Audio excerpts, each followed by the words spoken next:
السلام علیکم ورحمۃ اللہ وبرکاتہ۔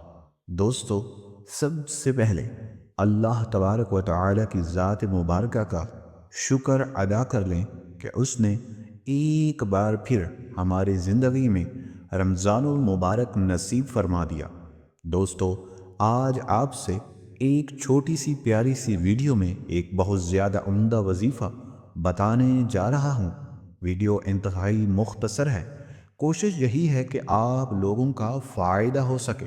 انتہائی چھوٹا سا عمل ہے، لیکن یہ عمل صرف آج کے دن یعنی رمضان المبارک کی چاند رات ہوگی، جس رات رمضان المبارک کا آغاز ہوگا۔ یہ عمل فقط اسی رات کو ہی کیا جا سکتا ہے۔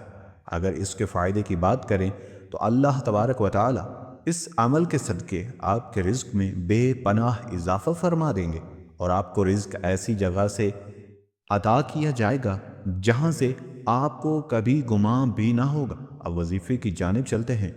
آپ نے یہ وظیفہ مغرب کی نماز کے بعد سے لے کر نماز فجر تک کر سکتے ہیں۔ نماز مغرب کے بعد آپ نے سورۃ القدر 21 مرتبہ پڑھنی ہے۔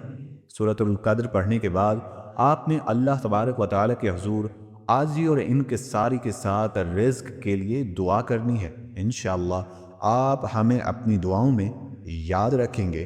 السلام علیکم ورحمۃ اللہ وبرکاتہ۔